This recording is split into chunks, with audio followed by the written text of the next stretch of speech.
여러분 안녕하세요, 이정재입니다. 오늘은 여러분들에게 동일한 사주를 가지고 있으면서 정반대의 삶을 살고 있는 두 분을 소개시켜 드리면서요, 여러분들에게 사주라는 것이 어떤 것인가 알려드리고요, 또한 지금 현재 사주학을 공부하고 계시는 분들에게 이 사주학을 어떠한 방식으로 여러분들이 공부를 진행해 나가셔야 하는지 알려드리는 그런 시간을 한번 마련해 보도록 하겠습니다.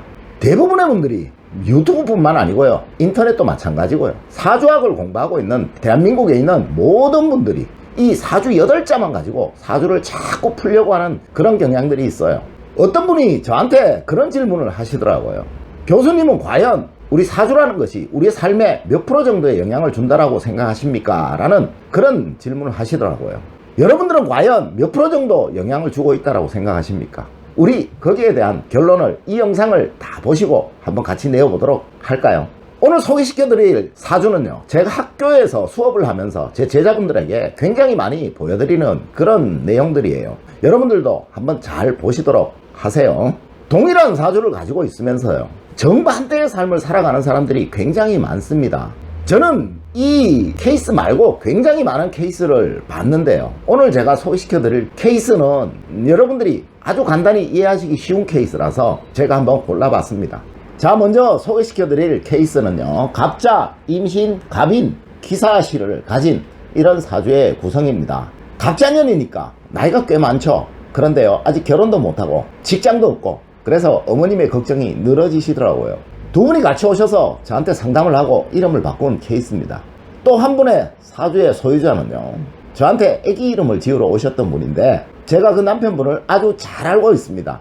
굉장히 좋은 직장을 가지고 계시고요, 집도 굉장히 넓은 평수에 살고 계시고요, 아주 행복하게 다복하게 잘 사시는 분입니다. 첫째 아기 때도 제가 이름을 지어줬었는데요, 둘째 아기 때도 저한테 고맙다고 이름 지으러 오셨던 분이에요.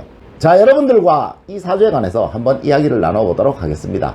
이 사람 같은 경우는 이 신금의 기운이 살아나기가 굉장히 어려운 형상입니다. 왜냐면 신미나 경호대운 때는 신금과 경금의 기운이 더해지니까 금의 기운이 아주 좋은 형상인데요, 기사대운과 무진대운을 넘어서면서부터요, 이 기토와 기토의 기운이 굉장히 왕해지죠. 그러니까 이 금이 토의 기운을 받아내기가 어려운 형상이 되어버립니다. 이것을 우리 사주학에서는 토다금결이라고, 역극의 현상이라고 얘기를 하고 있어요.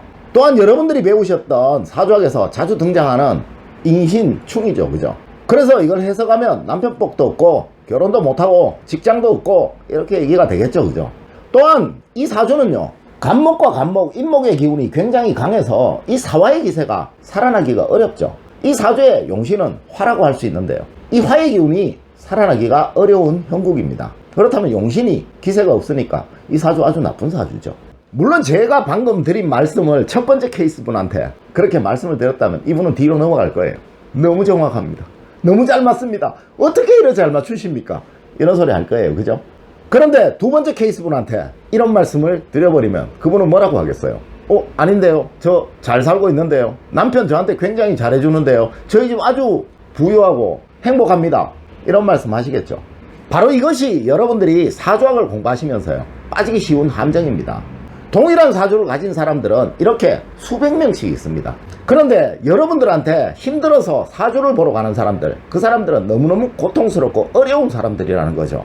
그분들한테는 방금 제가 말씀드렸듯이 이렇게 얘기하면 넘어가겠죠. 너무 정확하게 맞추신다고, 그죠? 그렇지만 행복하게 잘 사는 분들은 여러분들한테 사주를 보러 거의 대부분 가지 않으십니다. 그런 분들한테 이런 소리를 하게 되면 저보고 엉터리라고 흉보겠죠. 자, 다음 사주를 한번 볼까요? 기해년 정축월 경자일 경진시입니다. 이 사주를 가지신 분 역시 제가 두 분 다 굉장히 잘 아시는 분인데요, 한 분은 결혼 초기에는 조금 힘들게 사셨던 모양이에요. 그런데 살아가시면서요, 선대로부터 물려받은 땅이 재개발되면서요 굉장히 보상금을 많이 받으셨어요. 그래서 아주 지금 굉장히 부유하게 그렇게 살고 계시는 분이고요, 또 다른 한 분은 남편분이 일찍 돌아가시고요, 고생 하시면서 이 일 저 일 다 하시면서 살아오시다가요 지금은 시장에서 난전을 하고 계신 그런 분입니다.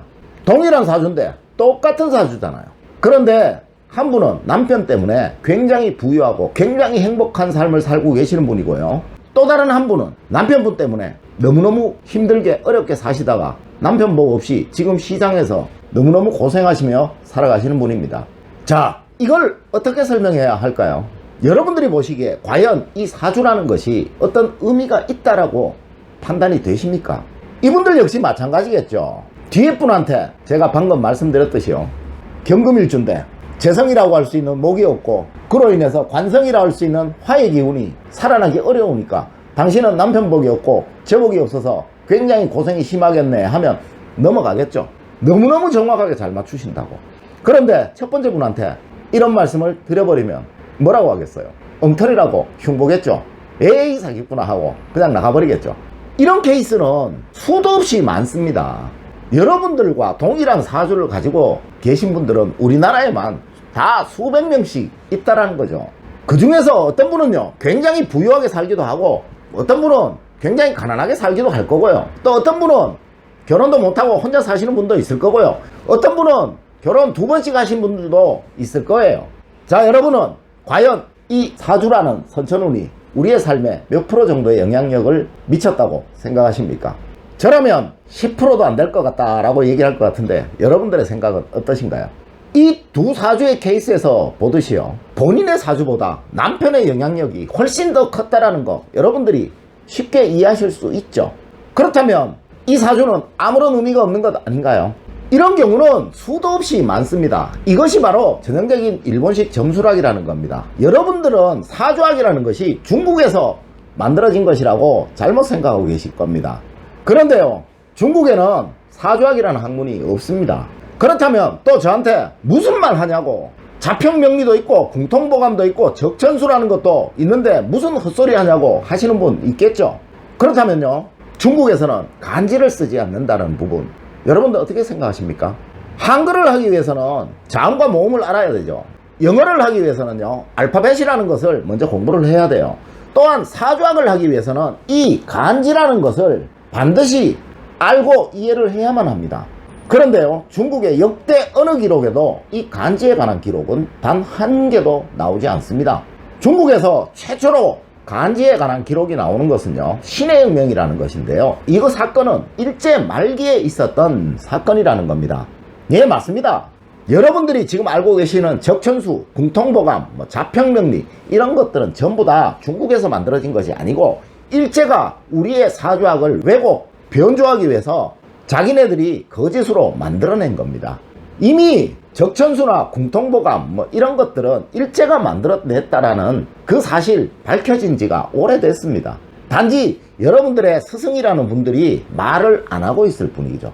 우리의 사주학이라는 것은 절대 이런 것이 아닙니다. 이 사주의 어린 시절은 부모님, 두 부모님의 사주를 결합하여서 이 사람의 어린 시절을 유추해내야 하는 것이고요, 결혼을 한 후에는 이 사주의 배우자 사주를 결합하여서 그 사람의 삶을 판단해내는 것이라는 겁니다. 그런데 여러분들은 이 결합법이라는 것에 관해서 전혀 모르고 계시다라는 거죠. 단지 이 8자의 사주에 모든 것이 다 있는 줄 알고 이것만 죽어라고 공부를 하셨고 그것을 가지고 남에게 상담을 하셨던 겁니다.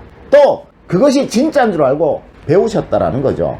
앞서 제가 보여드렸던 이 두 가지 케이스에서요, 여러분들이 보셨듯이 사주라는 것은 우리의 삶에 전혀 작용을 하지 않습니다. 사주라는 것은 단지 내가 태어날 때 있었던 저 자연의 기운이고요, 그 자연의 기운이 나에게 영향을 주어서 만들어낸 선천적인 기운이라는 거예요. 우리의 삶은 이 선천적인 기운에 어떠한 후천운이 더하여지느냐에 따라서 완전히 180도로 달라질 수도 있다라는 이야기죠. 1이라는 나의 선천운이에요. 3이라는 후천운이 더하여진다면 4라는 아주 좋은 삶을 만들어낼 수도 있을 거고요, 1이라는 나의 선천운에 4라는 후천운이 감하여진다면 마이너스 3이라는 아주 힘들고 어려운 삶을 만들어낼 수도 있을 거라는 겁니다. 세상의 모든 원리는 다 이러합니다. 사람이 세상을 살면서 지금 행복한 것은요, 나의 선천운보다 나를 둘러싼 주변의 여건들이 아주 좋았기 때문에 나의 지금 현재 삶이 만들어진 것입니다. 또한 나의 삶이 현재 굉장히 힘들고 어렵다면요, 나의 선천운인 사주보다 나를 둘러싼 이 후천운의 영향력이 나에게 나쁜 작용을 하여서 나의 기세를 발휘할 수 없도록 만들었기 때문에 현재 내 삶이 힘들고 어려운 것이라는 겁니다. 사주학이라는 것은 우리가 세상을 살아가면서 어떻게 하면 내가 타고난 선천적인 기운을 다 발휘하고 살아가게 할 수 있을까? 또 어떻게 하면 그 후천운을 내가 만들어낼 수 있을까? 라는 거기에서 출발한 학문이라는 겁니다. 여러분들은 태어나실 때 전부 저마다 굉장히 좋은 선천적인 기운을 가지고 태어나셨습니다. 그런데 그 기운을 지금 발휘하고 계시지 못하신 것은 여러분들의 후천운이 그 기운을 발휘할 수 있도록 그렇게 해주는 그 후천운을 만나지 못하셨기 때문입니다.